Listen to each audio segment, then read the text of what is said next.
Hello and welcome back to My Own Worst Enemy. It is time for another unboxing. This time we are going to look at Conquest and Consequence, a game designed by Craig Bazinski. If you watched my unboxing of Triumph and Tragedy, of which this is a sequel to, I mentioned in there how I delayed buying it or kind of was put off buying it because of the reviewers saying you really needed to have 3 players to play it, and if anything less than that and you were just kidding yourself and it was no fun. Well, I started playing Triumph and Tragedy, and I am having a blast playing it solo. It's such a good game, I think, that this one was a no-brainer. I love the Pacific more than the European theater in World War II. Once I realized just how much fun Triumph and Tragedy is, even solo, and I would have more fun if you had 2 good friends to play with. I think you certainly would have a good time, but it is fun solo. Let me just tell you that right now. So we're going to open up this thing, take a look at it. First, we'll back in 2 to 3 players, but like I said, I'm having a good time playing it solo.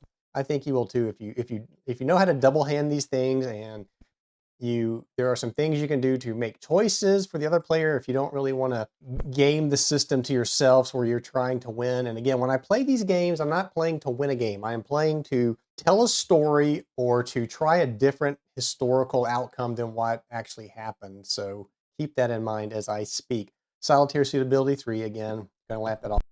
Complexity is 4. I think that's actually a little high. At least for Triumph and Tragedy, and I'm assuming this is going to be the same way. The rules to Triumph and Tragedy are not difficult to learn at all. The Triumph and Tragedy comes with a great example of play, and there are some videos on YouTube that Stuka Joe did a great playthrough of the example in the Triumph and Tragedy box that takes you through that example of play and is very helpful in learning this game. So complexity of 4, that might be a little high. I don't know. But let's take a look inside here and see what we get. And just like on the top of Triumph and Tragedy, I think that was the rule book actually, but here's the playbook. Now these books look a little nicer than the Triumph and Tragedy book.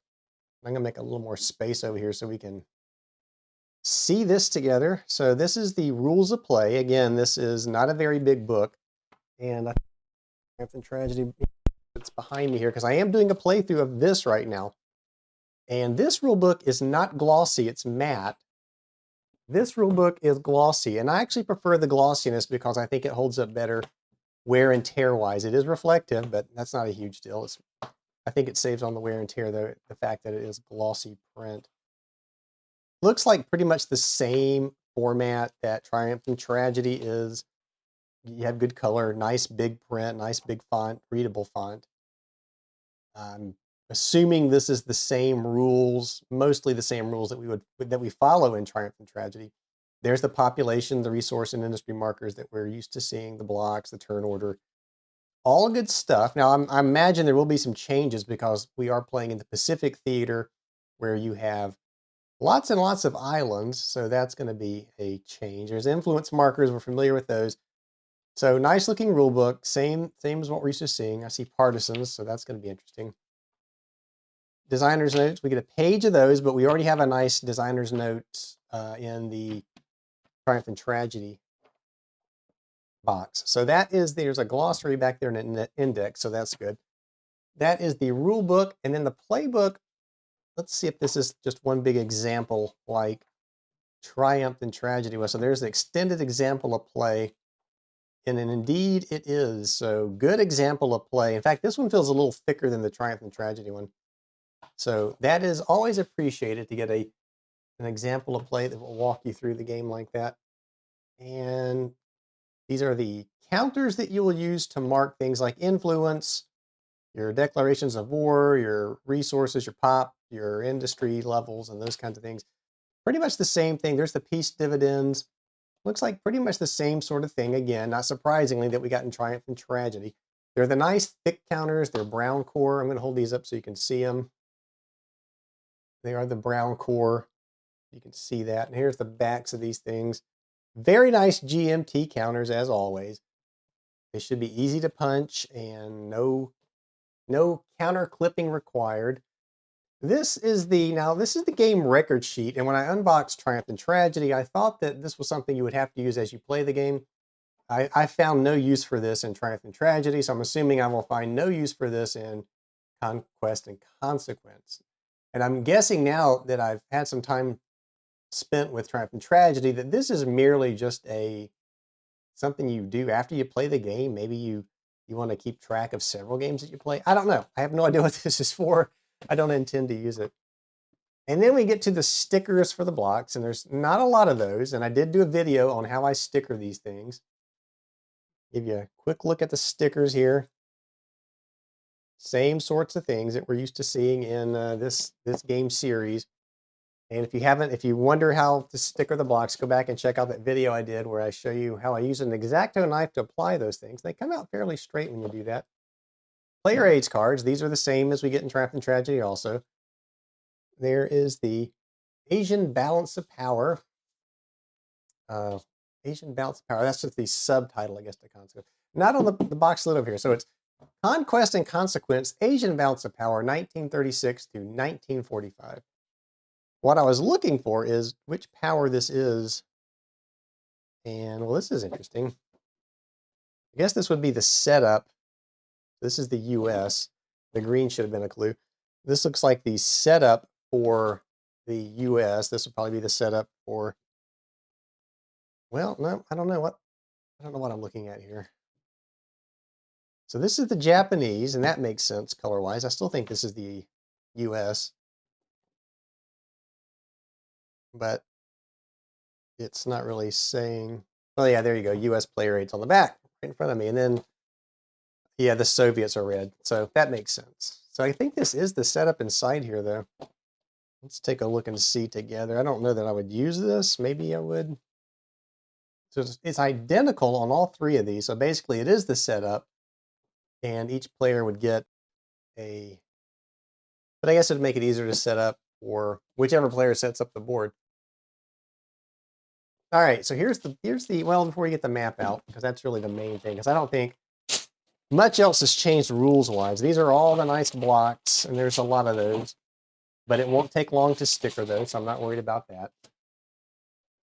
We get 4 more of these black D6. This being a Asian theater of World War II, I will probably provide my own thematical dice. I've got some Japanese dice and some US dice. Let's see if I can open up a pack of these cards. Well, we don't need to open them, I don't think, because, well, let's open them real quick, because I want to see the factory cards, the industry cards. And I said industry cards. What I really meant was investment cards. So I want to just take a quick look in here. They look like they are the same. Looks like there's incendiaries. So there's probably going to be, there's atomic research jets. There's probably going to be pretty much the same research that we had in Triumph and Tragedy, with maybe a few differences, dive bombing and improved torpedo. So a few differences in the text, but pretty much the same thing. And then, of course, you get the special industrial sabotage type cards. So that's pretty cool.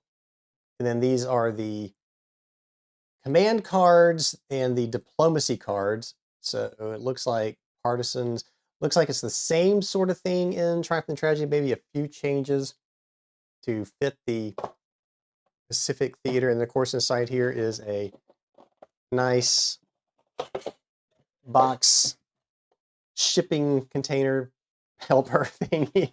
Nice artwork on it, but I'm not going to use that. So back to the map, the final thing in the box. Nice Ziploc bag, which I can repurpose for something else, but I will not use it to store the map in. It looks like it is a nice Ziploc bag that I can use for some other kind of storage. Makes a little more room here so we can get this map out.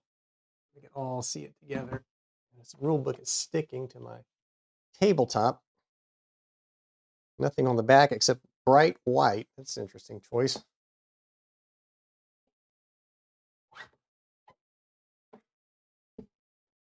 All right. You got all this on the screen. It is pooching upward, but that the way I fix that is before I play it, I will set it out on the table and just put something.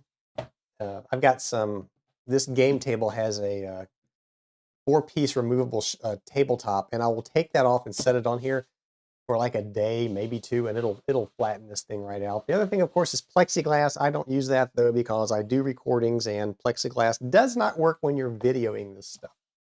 All right, so now the US is on this side of the map this time. So the differences that stand out immediately are the islands, right? Because there really weren't islands in Triumph and Tragedy.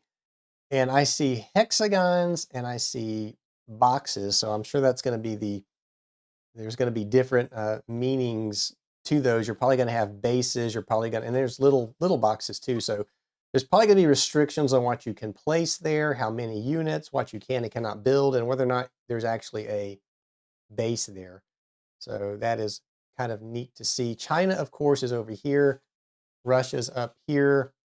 India, Australia is down here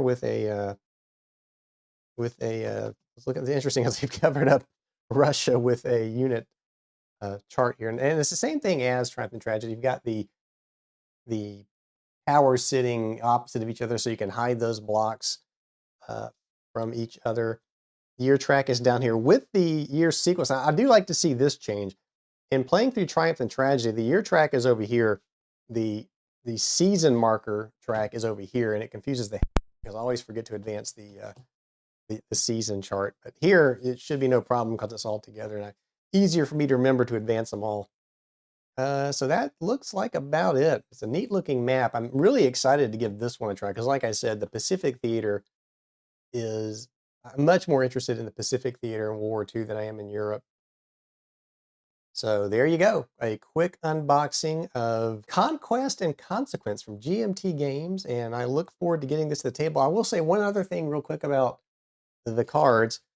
I promise, and these cards they're fairly nice. They're kind of papery feeling, even though they look like they're that nice thick poker card quality. That I think they're about a step below that.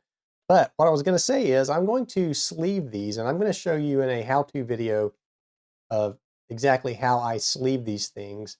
There's one crucial step in that makes these cards a lot easier to handle and shuffle when they are sleeved, and I will show you that. So look for that coming up soon, how to sleeve these cards. I'll also tell you what sleeve I use, which I think works outstanding on this size of cards in a game like this.